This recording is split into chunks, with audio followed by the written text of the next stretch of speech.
Hello guys, welcome to our channel. তো আজকের এই ভিডিওতে আমরা কথা বলবো অনলি মোহনবাগানকে নিয়ে। তো মোহনবাগান গতকালকের ম্যাচেও দুর্দান্তভাবে জিতেছে। তো সেই ম্যাচটা নিয়ে কথা বলবো। মোহনবাগানের পরের ম্যাচ কবে কোন টিমের সাথে রয়েছে সেটাও তোমাদেরকে জানাবো। মোহনবাগানের একটা ট্রান্সফার সিক্রেট রয়েছে, সেটাও তোমাদেরকে জানাবো। তো ভিডিওটা ইন্টারেস্টিং হবে, শেষ পর্যন্ত দেখতে থাকো। আর আমাদের এই চ্যানেলে যারা প্রথমবার এসেছো তারা অবশ্যই সাবস্ক্রাইব করে পাশের বেল আইকনটিতে অল প্রেস করে দিও। তো চলো শুরু করা যাক। প্রথমেই আমরা কথা বলে নেব গতকালকের ম্যাচ নিয়ে। তো মোহনবাগান এই মরশুমের দ্বিতীয় ম্যাচে খেলতে নামে চেন্নাই এফসির এগেনস্টে নিজেদেরই ঘরের মাঠে। আর যেমনটা আমরা প্রত্যাশা রেখেছিলাম যে মোহনবাগান এই ম্যাচটাও জয়ের উদ্দেশ্যেই নামবে, তো সেরকমই দেখলাম ম্যাচটা 2-0 গোলে জিতলো। তো যদি আমরা ম্যাচটা নিয়ে কথা বলি, তো মোহনবাগান নিজেদেরই ঘরের মাঠে চেন্নাই এফসির এগেনস্টে খেলতে নামে। তো যদি আমরা ম্যাচটা নিয়ে কথা বলি, তো মোহনবাগান প্রথম থেকেই বেশ আক্রমণাত্মক ফুটবল খেলছিল। যেমনটা লোবেরা নিজেই জানিয়েছে যে তার দল অল টাইম আক্রমণাত্মক ফুটবল খেলবে। যদি দুটো গোল খায় সেক্ষেত্রে তারা 6টা গোল করবে, আর যদি ক্লিন শিট রেখে ম্যাচ জিততে চায় সেক্ষেত্রে 1 থেকে 2টো গোল করে ম্যাচ জিতে যাবে। তো সেরকমই আমরা দেখছি প্রথম ম্যাচেও 2-0 গোলে জিতেছিল এবং এই ম্যাচেও 2-0 গোলেই জিতলো। আর প্রথম ম্যাচেও কিন্তু জেমি দিমির একটা ভালো যুগলবন্দি আমরা দেখেছিলাম, আর এই ম্যাচেও আমরা সেরকমই দেখলাম দুজনের একটা অসাধারণ যুগলবন্দি।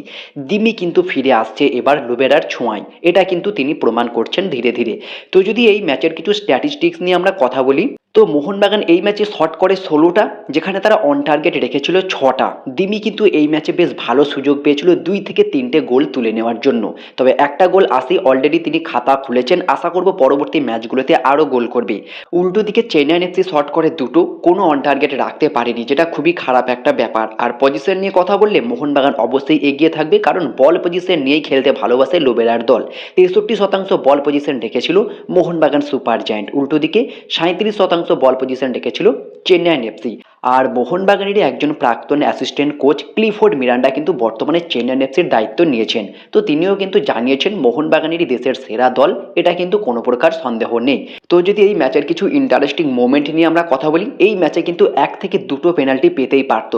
একটা সিচুয়েশনে তো আমের রানওয়াটে ক্রস করতে যায়, যেখানে বেমামারের মেবি হাতে লেগে যায়, তো সেখানে একটা পেনাল্টি পেতে পারতো। এবং তার আগে আপুইয়াকে একটা ফাউল করা হয়, যেটা থেকেও কিন্তু পেনাল্টি পেতে পারতো। তো সব মিলিয়ে মোহনবাগান কিন্তু ম্যাচটা জিতলেও বেশ কিছু সিদ্ধান্তই তাদের ফেভারে যায়নি। তো যদি আমরা প্রথম গোলটা নিয়ে কথা বলি, যেখানে অনিরুদ্ধ থাপা দুর্দান্তভাবে মাঝমাঠ থেকে একটা ডিফেন্স চেরা পাস করে, আর ম্যাকলারেনের ওয়ার্ল্ড ক্লাস ফিনিশ।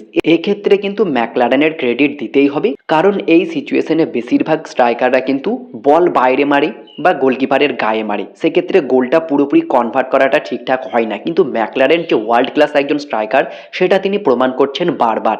একটা অসাধারণ ফিনিশ করলেন দুর্দান্তভাবে, যেখান থেকে গোলটা মনে হলো খুব ইজি করে গেল, কিন্তু গোলটা খুব একটা ইজি ছিল না। ঠিক তারপরে 63 মিনিটের মাথায় সুভাশিস বোসের একটা দুর্দান্ত ক্রস ছিল এবং জেমি ম্যাকলারেনও বক্সের মধ্যে ছিল। জেমি ম্যাকলারেন বলটা পায়নি, তবে দিমি কিন্তু ওয়ান টাচ ফিনিশ করে অসাধারণ। সেই পুরনো দিমির একটা ফিনিশ আমরা দেখতে পারলাম দীর্ঘদিন পর। আর ভুলে গেলে চলবে না, দিমি কিন্তু পুরো 1 বছর পর আবার গোল করলেন। ঠিক এই তারিখেই 23শে ফেব্রুয়ারি 2025-এ ওড়িশা এফসির এগেনস্টে কিন্তু শিল্ড জয়ী গোলটা করেছিল দিমি, এবং এই 23শে ফেব্রুয়ারি 2026-এ চেন্নাই এফসির এগেনস্টেও তিনি একটা গোল করে সেই পুরনো সেলিব্রেশন ফিরিয়ে দিলেন যুবভারতীতে। স্টেন গান সেলিব্রেশন কিন্তু চালালো দিমিত্রি পেত্রাতস।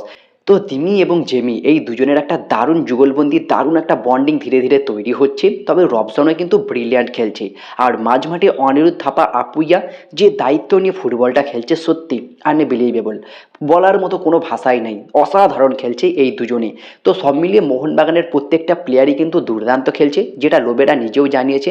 প্রত্যেকটা প্লেয়ারকে তিনি ভরসা করছেন, যেমন তিনি দিমিকে ভরসা করছেন। তো তোমাদের কি মনে হয়, দিমি কি আরও একবার বাজিমাত করতে পারবে? অবশ্যই কমেন্টে জানিও। এরপরে যদি আমরা কথা বলি মোহনবাগানের পরের ম্যাচ কবে কোন টিমের সাথে রয়েছে, তো মোহনবাগানের পরের ম্যাচ রয়েছে 28শে ফেব্রুয়ারি শনিবার সন্ধ্যে 7:30 থেকে। আর এই ম্যাচটাও মোহনবাগানের home ground Salt Lake stadium Vivekananda জওহরদি ক্রীড়াঙ্গন স্টেডিয়ামে হতে চলেছে। তো Mohun Bagan super giant versus Mohammedan SC. ম্যাচটা 28শে ফেব্রুয়ারি শনিবার সন্ধ্যে 7:30 থেকে জৌহারতিতে হতে চলেছে।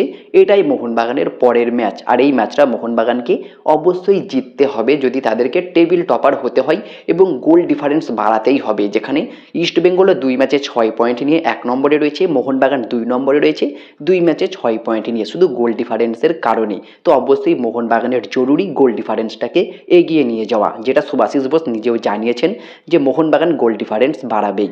আর যদি আমরা কথা বলি একটা মোহনবাগানের ট্রান্সফার সিক্রেট নিয়ে, তো মোহনবাগান কিন্তু এই মরশুমের শুরুতেই একটা অসাধারণ ডিল কিন্তু ডান করতে চলেছিল, যে ডিলটা অলমোস্ট চূড়ান্ত হয়ে গিয়েছিল। তো সেই ডিলটা রায়ান উইলিয়ামসকে নিয়ে হয়েছিল, আর রায়ান উইলিয়ামস একজন 31 বছর বয়সী অস্ট্রেলিয়ান রাইট উইঙ্গার। বর্তমানে তিনি কিন্তু ভারতীয় নাগরিকতা কিন্তু নিয়েছেন তিনি, আর বর্তমানে অ্যাজ এ ইন্ডিয়ান প্লেয়ার হিসাবেই খেলছেন। তো অসাধারণ একটা ডিল কিন্তু হতে পারত মোহনবাগানের জন্য। এই রায়ান উইলিয়ামস রাইট উইঙ্গার পজিশনে খেলে থাকে, সেন্টার ফরওয়ার্ড পজিশনে খেলতে পারে, অ্যাটাকিং মিডফিল্ডার পজিশনে খেলতে পারে। হিউজ অপশন পেত মোহনবাগান এই প্লেয়ারটিকে সই করালে। তবে বেঙ্গালুরু এফসি তাকে ছেড়েও দিচ্ছিল, একদম শেষ মোমেন্টে গিয়ে কিন্তু তার সঙ্গে কন্ট্রাক্ট এক্সটেনশন করে নেয়, যার ফলে মোহনবাগান ডিলটাতে আর এগোতে পারেনি। তার রিপ্লেসমেন্ট হিসাবে রবসন রবিনোকে ফিরিয়ে আনে, সেটাও কিন্তু তাদের একটা পুরনো টার্গেটই ছিল। রবসনকেও কিন্তু অনেক আগে থেকেই টার্গেটে রেখেছিল, তবে একান্তই রায়ান উইলিয়ামসকে চাইছিল। তো রায়ান উইলিয়ামসের ডিলটা ভেস্তে যাওয়ায় তারা রবসনকে সই করায়। তো তোমাদের কি মনে হয়, রায়ান উইলিয়ামসের থেকে কি রবসন বেটার? অবশ্যই কমেন্টে জানিও। আর রায়ান উইলিয়ামসের ডিলটা যদি ডান হয়ে যেত, কতটা বেটার হতো সেটা তোমরা কমেন্টে জানাতে ভুলো না। তো এই ছিল আজকের ভিডিওটি ভালো লাগলে লাইক শেয়ার কমেন্ট করে আমাদের চ্যানেলটিকে সাবস্ক্রাইব করে দিও, পাশে থাকা বেল আইকনটি ক্লিক করতে একদমই ভুলো না। তো দেখা হচ্ছে নেক্সট কোনো ভিডিওতে। Bye bye, have a good day.